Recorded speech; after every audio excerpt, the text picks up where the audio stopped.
रात के ठीक 12 बजे थे। आसमान में बादल इस तरह छाए हुए थे जैसे किसी ने पूरे आकाश पर काला कपड़ा डाल दिया हो। हवा में अजीब सी ठंडक थी। गांव के लोग अपने घरों के दरवाजे बंद कर चुके थे। दूर जंगल की तरफ से कुत्तों के भौंकने की आवाजें आ रही थी। उस गांव का नाम था भैरवपुर। भैरवपुर के बाहर एक पुरानी हवेली थी। इतनी पुरानी कि किसी को याद नहीं था कि उसे किसने बनवाया था। लोग कहते थे कि वहां 100 साल पहले एक जमींदार रहता था जिसकी पूरी फैमिली एक ही रात में रहस्यमय तरीके से मर गई थी। उसके बाद से हवेली वीरान पड़ी थी। गांव के बूढ़े कहते थे कि रात को उस हवेली की खिड़कियों में लाल आंखें दिखाई देती हैं। कोई कहता था कि वहां से औरत के रोने की आवाज आती है। कोई कहता था कि आधी रात को सफेद कपड़े पहने एक लड़की हवेली की छत पर घूमती दिखाई देती है। लेकिन किसी ने कभी सच्चाई जानने की हिम्मत नहीं की। गांव में अर्जुन नाम का एक लड़का रहता था। वह पढ़ा लिखा था और भूत प्रेत जैसी बातों पर विश्वास नहीं करता था। एक दिन उसने चौपाल पर बैठे बूढ़ों से कहा, अगर वहां सच में भूत है तो मैं आज रात हवेली में जाकर देखूंगा। सभी लोग डर गए। एक बूढ़े ने कांपती आवाज में कहा, बेटा मत जा। जो भी वहां गया है कभी वापस नहीं आया। अर्जुन हंस पड़ा। ये सब अंधविश्वास है। उस रात अर्जुन एक टॉर्च और कैमरा लेकर हवेली की तरफ निकल पड़ा। जैसे जैसे वह हवेली के करीब पहुंच रहा था, हवा और ठंडी होती जा रही थी।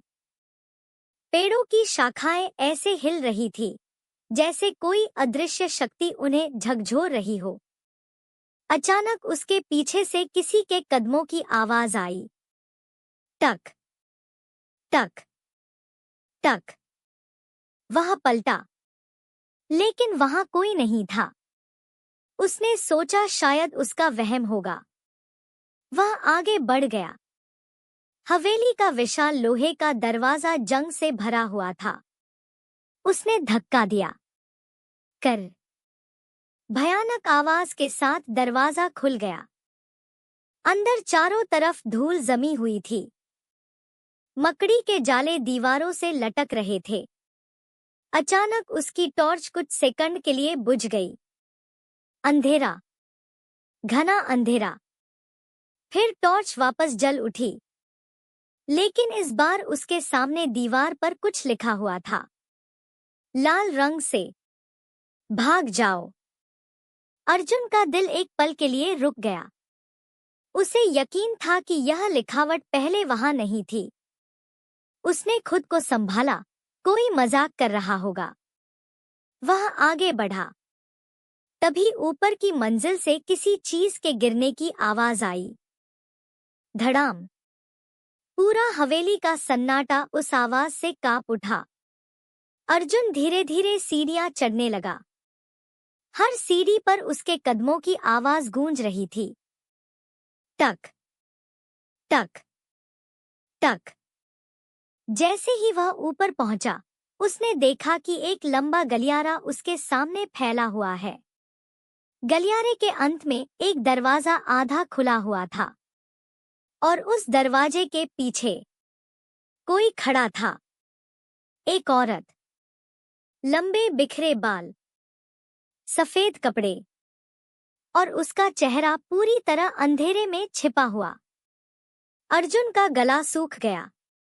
उसने टॉर्च की रोशनी उस पर डाली, लेकिन अगले ही पल वह औरत गायब हो गई, ऐसे जैसे वहां कभी थी ही नहीं।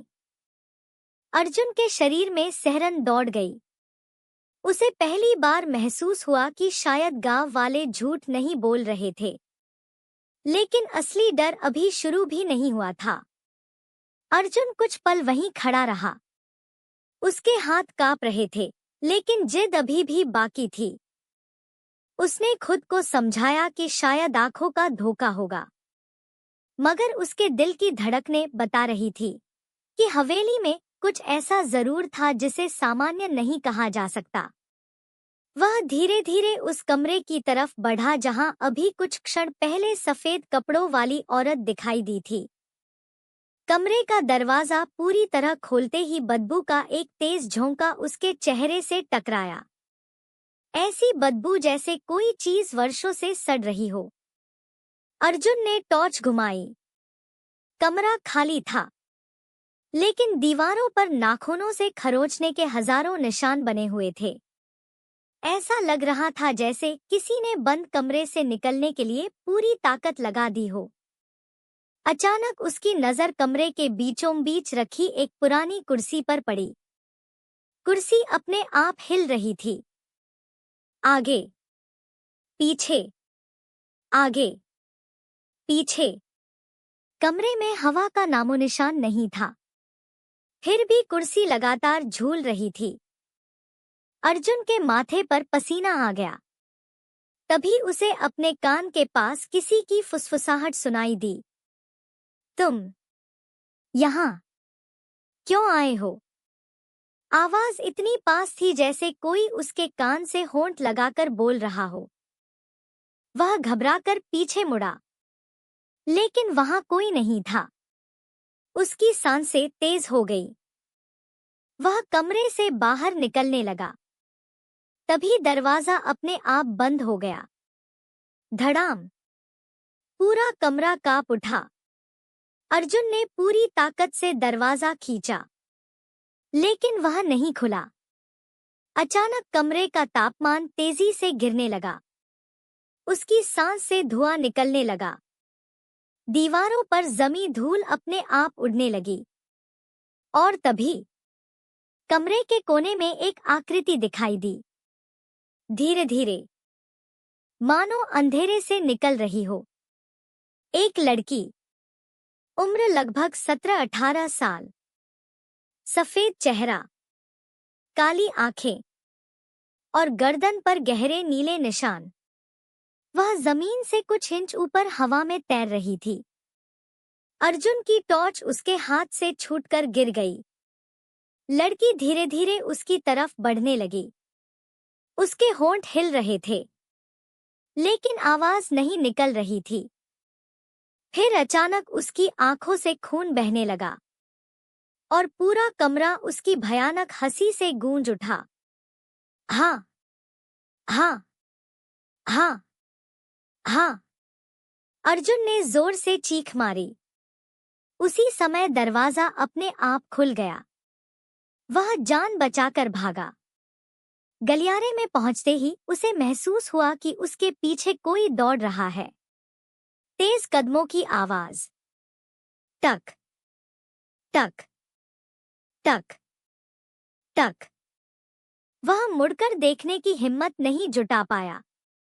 वह सीढ़ियों की तरफ भागा, लेकिन जैसे ही नीचे पहुंचा, उसका खून जम गया। मुख्य दरवाजे के सामने दर्जनों लोग खड़े थे, सभी सफेद कपड़ों में। सभी के चेहरे झुके हुए, सभी बिल्कुल स्थिर। अर्जुन ने डरते हुए टॉर्च की रोशनी उनकी तरफ की।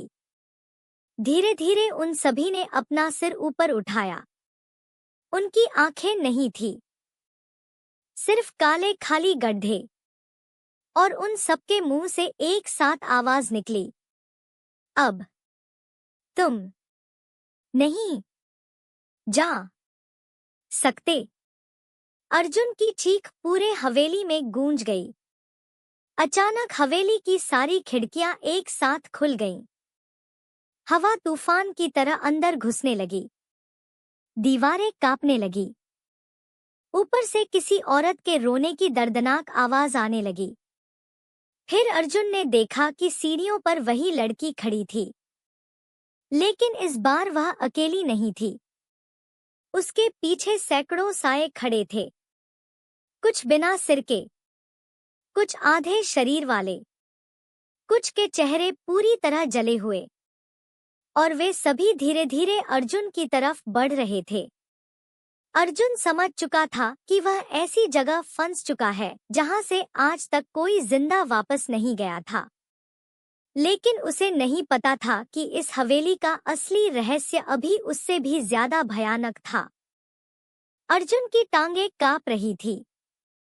उसके सामने खड़े वे सैकड़ों साए धीरे धीरे उसकी ओर बढ़ रहे थे। हवेली की दीवारों से अजीब-अजीब आवाजें आने लगी। कभी किसी बच्चे के रोने की आवाज, कभी किसी औरत की चीख, तो कभी किसी बूढ़े की दर्दभरी कराह। उसने हिम्मत करके पास रखी एक टूटी हुई मेज उठाई और सामने फेंक दी। लेकिन मेज उन सायों के आर पार निकल गई, मानो वे इंसान नहीं, सिर्फ अंधेरे से बने हुए हों। अर्जुन पीछे हटने लगा। तभी उसकी पीठ किसी ठंडी चीज से टकराई।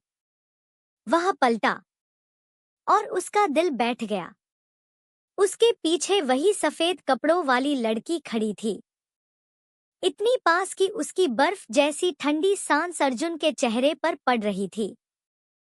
लड़की ने धीरे धीरे अपना हाथ उठाया। उसकी उंगलियां असामान्य रूप से लंबी थी, नाखून लोहे की कीलों जैसे। उसने अर्जुन के माथे को छुआ और उसी क्षण अर्जुन की आंखों के सामने सब कुछ बदल गया। उसे लगा जैसे वह किसी दूसरे समय में पहुंच गया हो। हवेली अब नई दिखाई दे रही थी। दीवारें चमक रही थी। आंगन में लोग घूम रहे थे।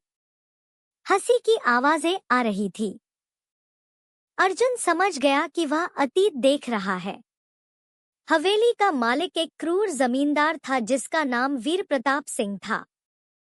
पूरा इलाका उससे डरता था। वह गरीब लोगों पर अत्याचार करता था, किसानों की जमीन छीन लेता था। जो विरोध करता था उसे हवेली के तहखाने में बंद कर देता था और फिर कभी बाहर नहीं निकलने देता था। एक दिन गांव की एक गरीब लड़की उसके खिलाफ खड़ी हो गई। उसका नाम राधा था। वही लड़की जो आज भूत बनकर हवेली में भटक रही थी। राधा ने पूरे गांव को जमींदार के अत्याचार के खिलाफ खड़ा कर दिया था। लेकिन जमींदार ने बदला लिया। एक रात उसने राधा और उसके परिवार को पकड़वा लिया। राधा के माता पिता को उसके सामने मार दिया गया और फिर उसे हवेली के सबसे गहरे तहखाने में जिंदा दफना दिया गया। मरते समय राधा ने चीख कर कहा था, जिस दिन मेरी आत्मा जागेगी, इस हवेली में रहने वाला कोई भी जीवित नहीं बचेगा। उसकी चीख पूरे हवेली में गूंज उठी थी। और फिर सब कुछ अंधेरा हो गया। अर्जुन की आंखें फिर खुली। वह वापस वर्तमान में था, लेकिन अब वह एक और भयानक सच्चाई जान चुका था। हवेली में जितने भी भूत थे, वे सब जमींदार के अत्याचार का शिकार हुए लोग थे। उनकी आत्माएं आज भी कैद थी। अचानक जमीन हिलने लगी। पूरा फर्श कांप उठा। हवेली के बीचों बीच की जमीन फट गई। एक गहरा गड्ढा बन गया। उस गड्ढे से सड़ांध की भयानक बदबू उठने लगी। और फिर धीरे धीरे एक विशाल काला हाथ बाहर निकला, इतना बड़ा कि किसी इंसान का हो ही नहीं सकता था। उसके बाद दूसरा हाथ निकला, फिर एक सिर, लाल चमकती आंखें, सींगों जैसा उभरा हुआ माथा, काले धुएं से बना शरीर। वह कोई इंसान नहीं था, कोई भूत भी नहीं। कुछ और था, कुछ बहुत पुराना, बहुत भयानक। हवेली के सारे भूत उसके सामने झुक गए। यह देखकर अर्जुन की रूह कांप उठी। जिस चीज से भूत भी डरते हों, वह कितनी खतरनाक होगी। वह विशाल आकृति गड्ढे से पूरी तरह बाहर निकली। उसकी ऊंचाई लगभग 15 फीट थी। उसने अर्जुन की तरफ देखा और उसके होंठों पर डरावनी मुस्कान फैल गई। आखिर एक और आत्मा आ ही गई। उसकी आवाज सुनकर पूरी हवेली कांप उठी। अर्जुन भागना चाहता था, लेकिन उसके पैर जैसे जमीन में धंस गए थे। वह हिल भी नहीं पा रहा था। तभी उस दानवीय आकृति ने अपना हाथ अर्जुन की तरफ बढ़ाया और अगले ही पल हवेली के तहखाने की दिशा से किसी बच्चे की चीख सुनाई दी, इतनी दर्दनाक कि वह दानव भी रुक गया। सारे भूत एक साथ उस दिशा में देखने लगे, जैसे वहां कोई ऐसी चीज जाग चुकी हो जिससे वे भी भय खाते थे। और उसी क्षण हवेली के सबसे पुराने रहस्य का दरवाजा खुलने वाला था। बच्चे की वह चीख पूरे हवेली में गूंजती रही।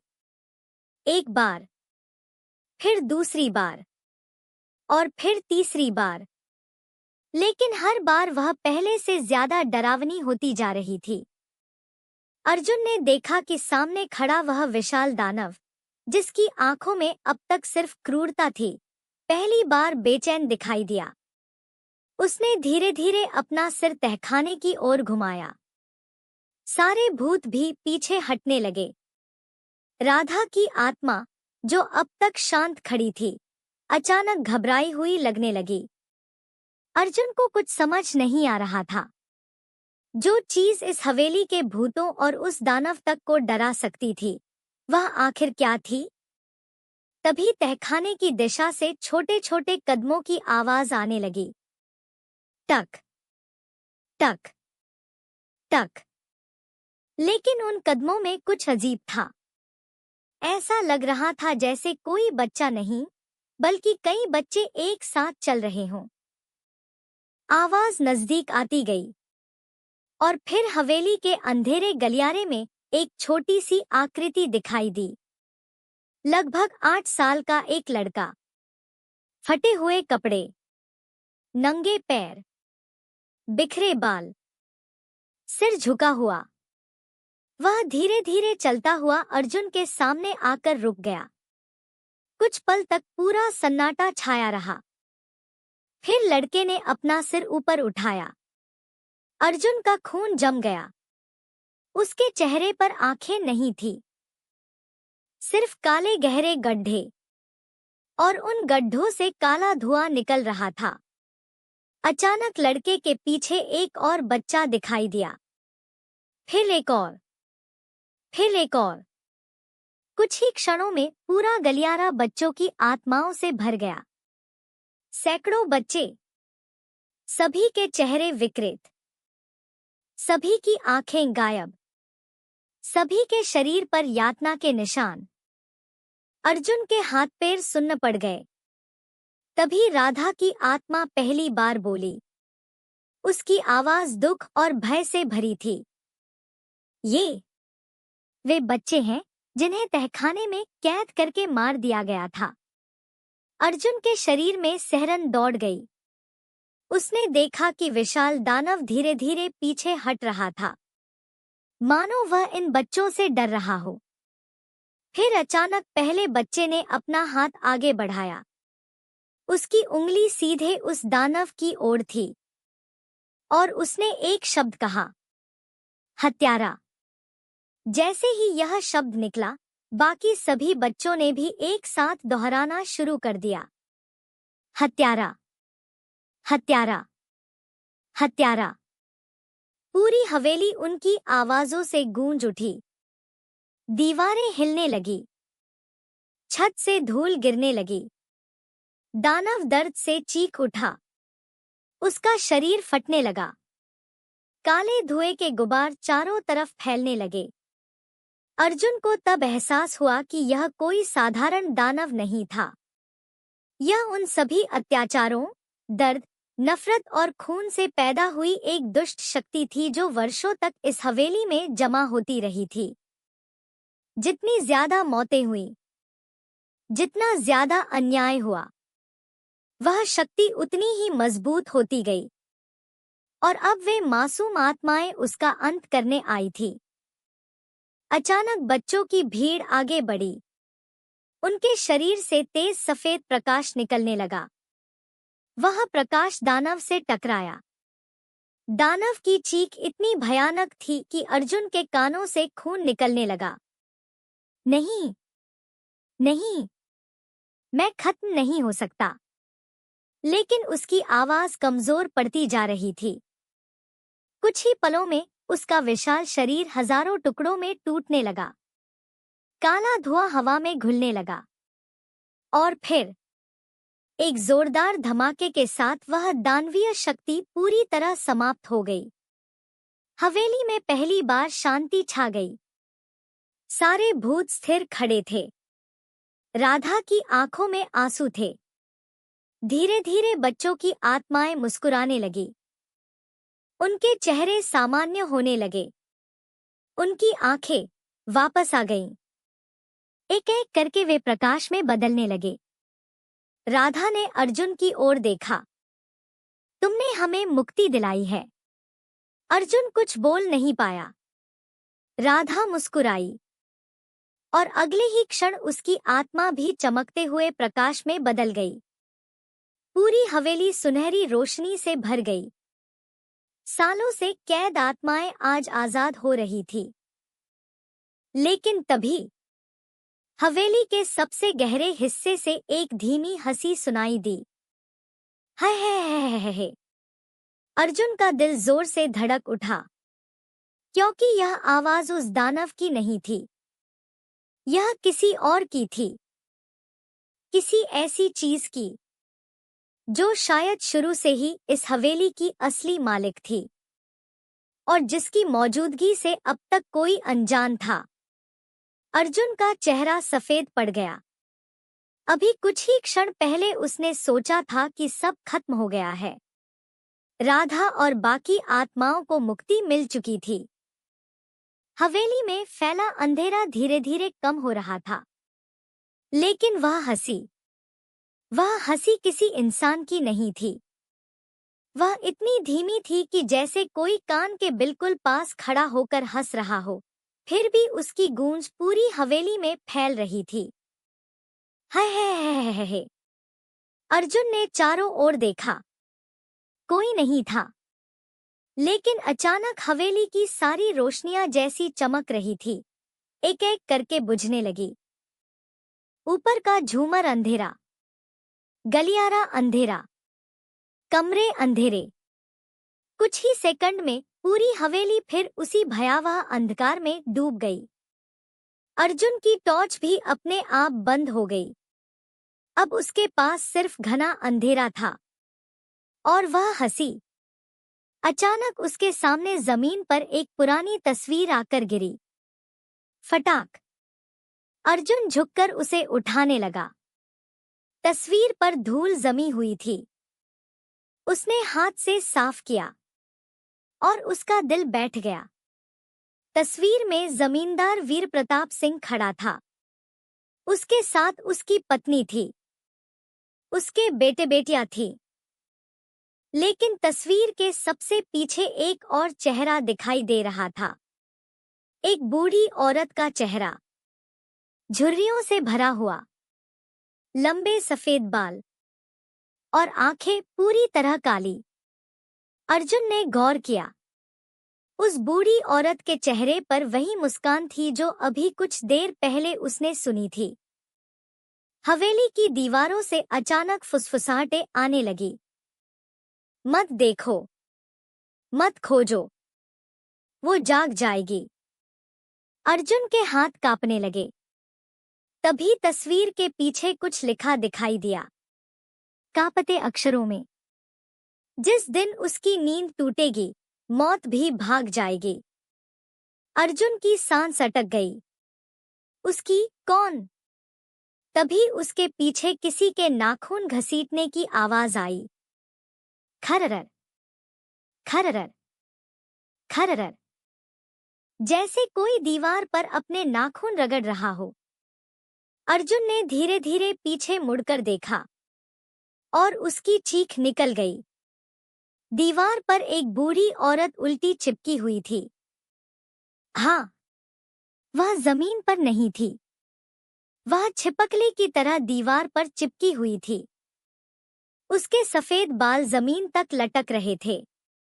उसकी गर्दन अस्वाभाविक रूप से टेढ़ी थी और उसकी काली आंखें सीधे अर्जुन को घूर रही थी। तुमने उन्हें आजाद कर दिया।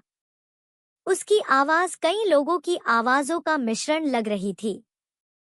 कभी औरत, कभी बूढ़ा, कभी बच्चा, कभी जानवर। अर्जुन पीछे हटने लगा, लेकिन तभी उसने देखा कि बूढ़ी औरत की मुस्कान और चौड़ी हो गई। अब मैं भी आजाद हूं।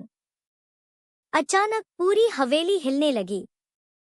दीवारों में दरारें पड़ने लगी, फर्श टूटने लगा और हवेली के नीचे से एक भयानक गर्जना सुनाई दी। ऐसा लग रहा था जैसे धरती के अंदर कोई विशाल चीज करवट ले रही हो। बूढ़ी औरत दीवार से उतरकर धीरे धीरे जमीन पर खड़ी हो गई। उसके पैर उल्टे थे, घुटने पीछे की ओर मुड़े हुए। वह इंसान जैसी दिखती जरूर थी, लेकिन इंसान नहीं थी। उसने अपना हाथ आगे बढ़ाया। उसकी उंगलियां लंबी होती चली गई, लंबी और लंबी, जब तक कि वे अर्जुन के गले तक नहीं पहुंच गई। अर्जुन ने पूरी ताकत से पीछे छलांग लगाई। उसी समय ऊपर की छत का एक हिस्सा गिर पड़ा। धड़ाम, धूल का बादल फैल गया। कुछ पल के लिए बूढ़ी औरत दिखाई देना बंद हो गई। अर्जुन ने मौका देखकर मुख्य दरवाजे की तरफ दौड़ लगा दी। वह पूरी ताकत से भाग रहा था। पीछे से वह हंसी लगातार सुनाई दे रही थी। भागो, जितना भाग सकते हो भागो, मैं तुम्हारे साथ आ चुकी हूं। अर्जुन का दिल जैसे रुक गया। वह हवेली से बाहर निकल आया। ठंडी रात की हवा उसके चेहरे से टकराई। वह बिना पीछे देखे गांव की तरफ भागता रहा, भागता रहा, भागता रहा। आखिरकार सुबह होने लगी। सूरज की पहली किरण निकली। अर्जुन ने राहत की सांस ली। उसे लगा वह बच गया। लेकिन तभी उसने अपने हाथ में पकड़ी हुई वही पुरानी तस्वीर देखी, जो हवेली के अंदर मिली थी। अब तस्वीर बदल चुकी थी। तस्वीर में जमींदार और उसका परिवार गायब थे। अब उसमें सिर्फ एक बूढ़ी औरत खड़ी थी और उसके बगल में अर्जुन। तस्वीर के नीचे लाल अक्षरों में लिखा था, अगला संरक्षक। अर्जुन की आंखें फटी रह गईं। उसी क्षण तस्वीर में मौजूद बूढ़ी औरत ने धीरे धीरे अपना सिर घुमाया और तस्वीर के अंदर से ही अर्जुन की तरफ देखकर मुस्कुरा दी। कहानी अभी खत्म नहीं हुई थी। असल डर तो अब शुरू हुआ था। अर्जुन के हाथ से तस्वीर लगभग छूट गई। उसका पूरा शरीर कांप रहा था। उसने अपनी आंखें मलकर दोबारा तस्वीर देखी, लेकिन जो उसने देखा था वह अब भी वही था। तस्वीर में खड़ी बूढ़ी औरत मुस्कुरा रही थी और उसके बगल में खड़ा अर्जुन धीरे धीरे तस्वीर के अंदर और स्पष्ट होता जा रहा था। अचानक तस्वीर के पीछे से कुछ टपकने लगा। टप, टप, टप। अर्जुन ने तस्वीर पलटी। उसके पीछे से लाल रंग का गाढ़ा तरल बह रहा था, खून। उसने घबराकर तस्वीर जमीन पर फेंक दी, लेकिन तस्वीर जमीन पर गिरने के बाद भी सीधी खड़ी रही, मानो किसी अदृश्य हाथ ने उसे पकड़ रखा हो। फिर तस्वीर के अंदर से वही बूढ़ी औरत बोली, अब तुम बच नहीं सकते। अर्जुन चीखते हुए पीछे हट गया। उसी समय गांव के कुछ लोग वहां आ गए। उन्होंने अर्जुन को बुरी हालत में देखा। चेहरा पीला, आंखें लाल, कपड़े धूल और खून से सने हुए। गांव वालों ने उसे संभाला और घर ले गए। अर्जुन ने पूरी घटना सबको बताई, लेकिन किसी ने विश्वास नहीं किया। सबको लगा कि वह डर के कारण भ्रम देख रहा है। सिर्फ गांव का सबसे बूढ़ा आदमी हरिनारायण बाबा चुप बैठा रहा। उसकी आंखों में डर साफ दिखाई दे रहा था। जब बाकी लोग चले गए तो बाबा ने अर्जुन को अकेले बुलाया। धीरे से बोले, तुमने उसे देख लिया है? अर्जुन चौंक गया। आप जानते हैं वह कौन है? बाबा के होंठ कांपने लगे। उसका नाम लेने की भी मनाही थी। सैकड़ों साल पहले लोग उसे काली दादी कहते थे। अर्जुन ध्यान से सुनने लगा। बाबा बोले, वह इंसान नहीं थी। कहते हैं कि वह मौत और अंधकार की साधना करती थी। जहां वह जाती थी, पूरा गांव उजड़ जाता था। लोगों ने मिलकर उसे मारने की कोशिश की, लेकिन वह मरती नहीं थी। आखिरकार कुछ तांत्रिकों ने उसकी आत्मा को उस हवेली के नीचे कैद कर दिया। लेकिन उसे कैद रखने के लिए सैकड़ों आत्माओं की जरूरत थी। जैसे ही वे आत्माएं मुक्त हुईं, बाबा की आवाज रुक गई। अर्जुन का गला सूख गया। वैसे ही उसकी कैद टूट गई। कमरे में सन्नाटा छा गया। बाहर अचानक कुत्तों के रोने की आवाज आने लगी। पूरा गांव जैसे किसी अनजाने डर से भर गया था। उस रात अर्जुन सो नहीं पाया। वह बिस्तर पर लेटा छत देख रहा था। आधी रात के करीब उसकी आंख लग गई। लेकिन तभी उसे लगा जैसे कोई उसके कमरे में चल रहा हो। टक टक टक। उसने आंखें खोली। कमरे में अंधेरा था, लेकिन खिड़की के पास कोई खड़ा था। बहुत लंबा, बहुत दुबला और पूरी तरह काले साये से बना हुआ।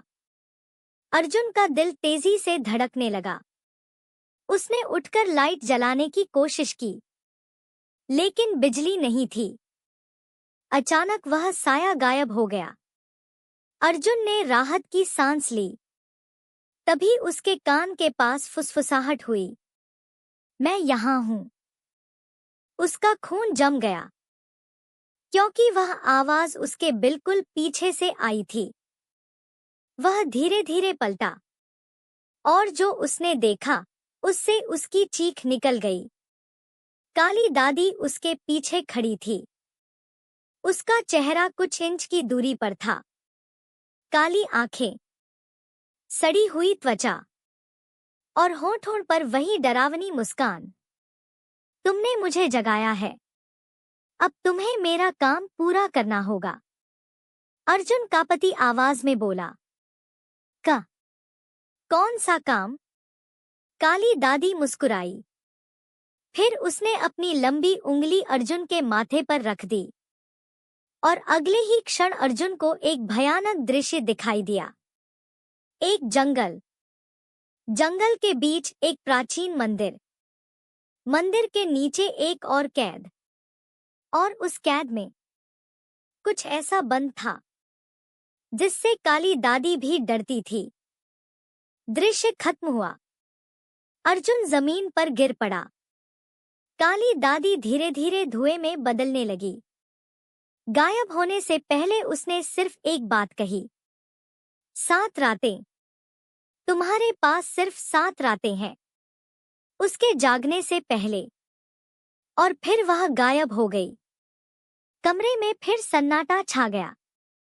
लेकिन अर्जुन समझ चुका था, हवेली की कहानी खत्म नहीं हुई थी। वह तो सिर्फ पहले दरवाजे का खुलना था। अब एक और भी पुराना और भी भयानक रहस्य उसका इंतजार कर रहा था। 7 रातें। बस 7 रातें। काली दादी के गायब होने के बाद अर्जुन की जिंदगी पूरी तरह बदल गई। हर रात उसे वही सपना दिखाई देता, घना जंगल, टूटा हुआ प्राचीन मंदिर और मंदिर के नीचे कैद कोई भयानक शक्ति। 7वीं रात नजदीक आती जा रही थी। गांव में अजीब घटनाएं शुरू हो गई। जानवर बिना कारण मरने लगे। कुएं का पानी काला होने लगा।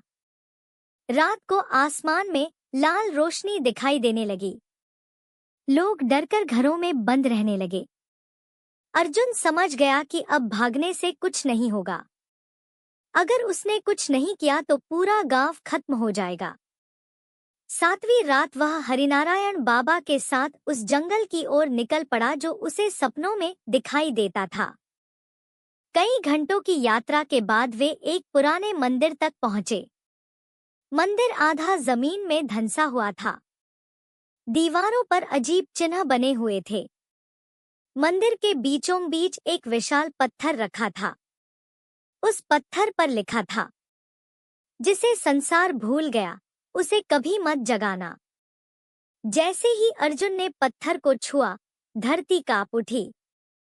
आकाश में बिजली चमकने लगी और मंदिर के नीचे से भयानक गर्जना सुनाई दी। कैद टूट रही थी। अचानक काली दादी वहां प्रकट हो गई। उसकी आंखों में पहली बार भय था। वह बोली, देर हो गई। पत्थर हजारों टुकड़ों में टूट गया। धरती फट गई और उस गहरी दरार से काला धुआं निकलने लगा।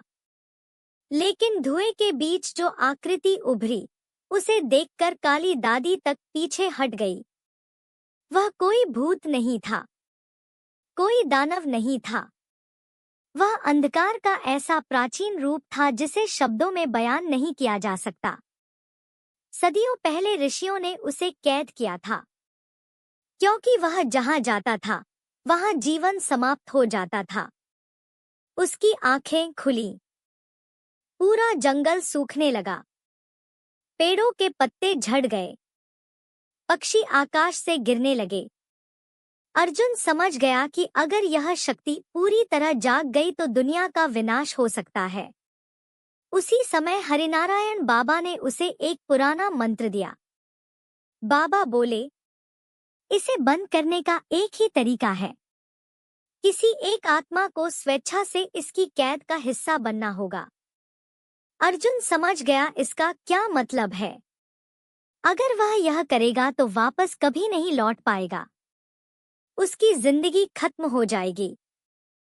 कुछ पल के लिए उसे अपनी माँ, अपना घर, अपना गांव याद आया। लेकिन फिर उसने उन लोगों के बारे में सोचा जिन्हें बचाना था। वह मुस्कुराया और आगे बढ़ गया। काली दादी पहली बार रोने लगी, क्योंकि उसे समझ आ गया था कि अर्जुन क्या करने वाला है। अर्जुन ने आंखें बंद की और मंत्र का जाप शुरू किया। जैसे जैसे मंत्र पूरा होता गया, मंदिर के चारों ओर तेज प्रकाश फैलने लगा। वह प्राचीन अंधकार चीखने लगा। धरती हिलने लगी। आकाश गरजने लगा। लेकिन अर्जुन मंत्र पढ़ता रहा। आखिरी शब्द के साथ एक विस्फोट जैसा प्रकाश फैला। पूरे जंगल को सफेद रोशनी ने ढक लिया। कुछ देर बाद सब शांत हो गया। हवा रुक गई। गर्जना बंद हो गई। धरती स्थिर हो गई। जब हरिनारायण बाबा ने आंखें खोली तो मंदिर फिर से बंद था। अंधकार फिर कैद हो चुका था। लेकिन अर्जुन वहां नहीं था। वह हमेशा के लिए उस कैद का हिस्सा बन चुका था। काली दादी ने मंदिर की ओर देखा। उसकी काली आंखों से आंसू बह रहे थे। पहली बार उसके चेहरे पर शांति थी। उसने धीरे से कहा, जिस इंसान ने अपने लिए नहीं, दूसरों के लिए जीवन दिया, वही सच्चा वीर है। इतना कहकर वह भी प्रकाश में बदल गई। सदियों की उसकी भटकन समाप्त हो गई। वर्षों बीत गए। गांव फिर सामान्य हो गया। लोग खुश रहने लगे। बच्चे खेलने लगे। खेत फिर हरे भरे हो गए। लेकिन आज भी भैरवपुर के जंगल में वह प्राचीन मंदिर मौजूद है। कहते हैं कि कुछ रातों में वहां एक युवक की धुंधली आकृति दिखाई देती है। वह किसी को डराता नहीं, बस मंदिर के द्वार पर खड़ा पहरा देता रहता है। गांव के बूढ़े आज भी बच्चों को उसकी कहानी सुनाते हैं और कहते हैं, असली बहादुरी डर न लगने में नहीं है। असली बहादुरी तब होती है जब इंसान डर के बावजूद सही काम करे। यही अर्जुन की कहानी थी। एक साधारण इंसान की, जो अंत में पूरे गांव का रक्षक बन गया।